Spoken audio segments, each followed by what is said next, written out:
नमस्कार। आज के दिन की अनंत मंगल कामनाएं। कई बार हमने ये सुना है कि ये सारा जगत एक रंगमंच है, पूरा विश्व एक थिएटर है और हर एक को एक भूमिका मिली है और हमें वो निभानी है ढंग से, ताकि जीवन में तनाव न हो, संघर्ष न हो, दुख न हो।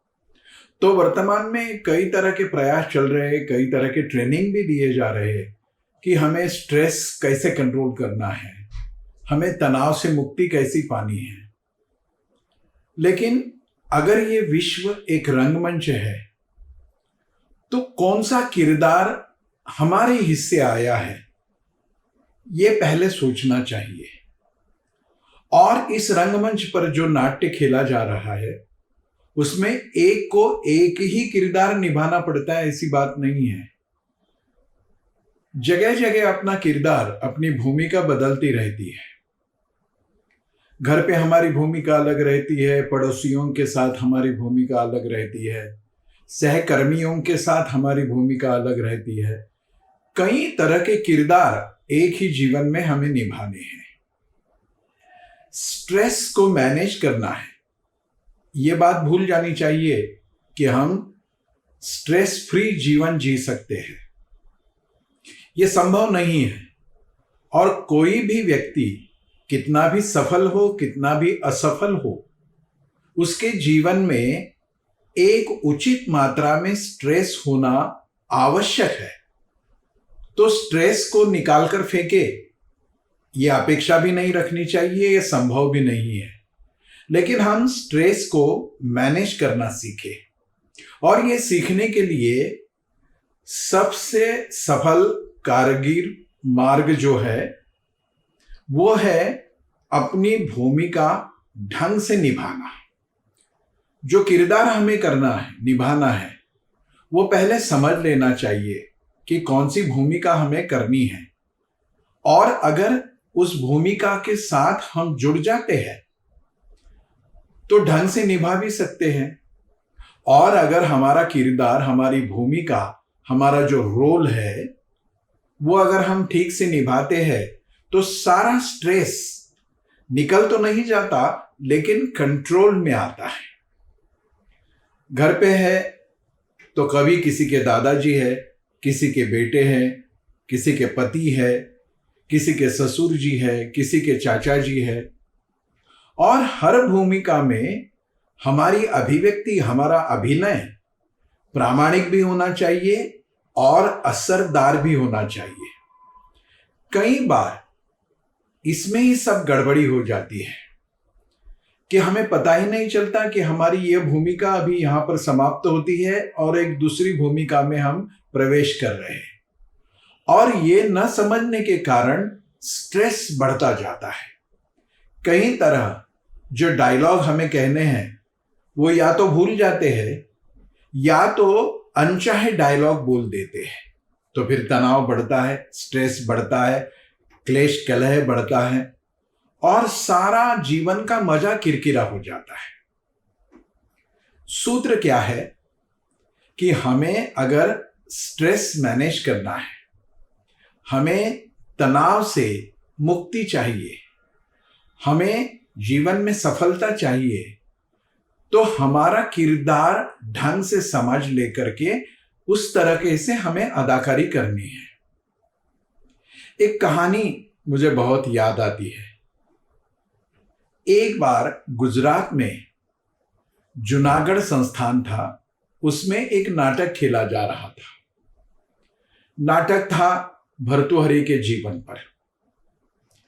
आप में से कई लोग जानते होंगे कि भर्तृहरि मालवा प्रदेश के बड़े ही श्रेष्ठ राजा थे। कई गांव, कई शहर, बड़ा क्षेत्र था उनका। रईस संस्थान था वो, उनका साम्राज्य था और राजाओं के राजा कहा जाता था भर्तृहरि जी को। लेकिन एक दिन भर्तृहरि ने ये अपना सारा वैभव छोड़ दिया और बैरागी बन गए। तो भर्तृहरि बैरागी बनने के बाद उनके जीवन में जो जो भी कुछ घटित होता है उस पर वो नाटक था और जूनागढ़ में वो खेला जा रहा था। भर्तृहरि की भूमिका निभा रहे थे उस जमाने के एक बड़े नट सम्राट, श्रेष्ठ नट थे वो थे आशाराम जी। आशाराम जी, मुलजी आशाराम उनका नाम था और वो रोल निभा रहे थे। विरक्त है, भर्तृहरि जी बैठे हैं और इतना प्रभावकारी उनका वो रोल रहा, इस तरह से वो अपनी भूमिका निभा रहे थे कि सौभाग्य से उसी दिन नाटक देखने के लिए जूनागढ़ के राजा भी आए थे और उनको ये भूमिका बहुत पसंद आई आशाराम जी की। और जैसे ही वो प्रसंग जो था वो समाप्त हुआ, जूनागढ़ के राजा एकदम प्रसन्न हुए, खुश हुए और सोने का कंगन निकालकर मंच पर उन्होंने फेंका। जितने सारे लोग थे उन्होंने तालियां बजाई, गड़गड़ाहट हुई तालियों की। सब प्रसन्न हुए कि कैसे हमारे जूनागढ़ के महाराज है कि कद्र करते हैं कलाकारों की। और वो सोने का कंगन आशाराम जी के चरणों के पास जा गिरा। आशाराम जी ने तुरंत वो सोने का कंगन उठाया और फिर जूनागढ़ के महाराजा की ओर फेंक दिया। सब ये देखकर चौंक गए कि ये क्या हो रहा है। और फिर मुलजी आसाराम जी ने मंच पर से ही कहा कि आप जूनागढ़ के चाहे राजा हो सकते हो, लेकिन आप हमें पहचानते हो हम कौन हैं? हम राजा भर्तृहरि हैं। तुम्हारे संस्थान से, राज्य से 10 गुना अधिक बड़ा हमारा राज्य था जो हमने छोड़ दिया। तो क्या आप ये अपेक्षा रखते हैं कि आपने दी हुई चीज हम उठा के ले लेंगे और खुशियां मनाएंगे? हम भर्तृहरि है, इतना सारा वैभव त्यजकर जो आते हैं तो क्या एक सोने का कंगन उठाने के लिए झुक जाएंगे? सब तो आश्चर्य में थे कि क्या हो गया, और उनको पता नहीं था कि अब जूनागढ़ के महाराज इस पर किस तरह की प्रतिक्रिया देंगे।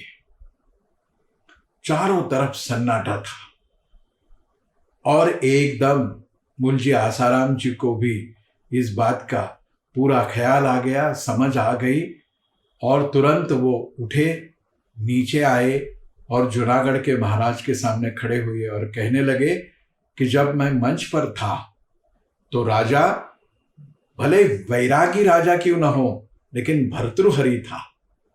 तो किसी ने फेंकी हुई चीज, किसी ने दी हुई चीज, किसी ने दिया हुई किसी तरह का उपहार लेना भर्तृहरि के लिए शोभा नहीं देता है। लेकिन सम्राट महाराज, धनी, अभी नीचे मैं आ गया हूं तो मैं आपका सेवक हूं, नौकर हूं। आप जो देना चाहते हो दे दीजिए, अब मैं उसका स्वीकार करता हूं। तात्पर्य ये है कि जो भूमिका हम निभा रहे हैं, जो किरदार हम निभा रहे हैं, उसके बारे में पूरी जानकारी होनी चाहिए। और ये अगर होती है तो हमारा सारा प्रकटीकरण अभिनीत करते हैं जो हम भूमिका, वो इतनी सरस हो जाती है कि करते समय हमें भी एक अलग तरह का आनंद होता है और देखने वाले को भी आनंद होता है। तो जीवन तनाव से मुक्त करने का एक ही मार्ग है, अपनी भूमिका को जाने, पहचाने। और ये अगर सूत्र हमने अपनाया तो मैं आश्वस्त करता हूं आपको कि आपके जीवन में कभी तनाव नहीं होगा। कोई आवश्यकता नहीं है कि ये करना, वो करना, या किसी स्ट्रेस मैनेजमेंट का महंगा कोर्स करना। चाहते हैं दिल बहलाने को तो जो चाहे कर सकते हो, लेकिन इतनी सी बात अगर हम ध्यान में रखते हैं कि मेरी भूमिका क्या है।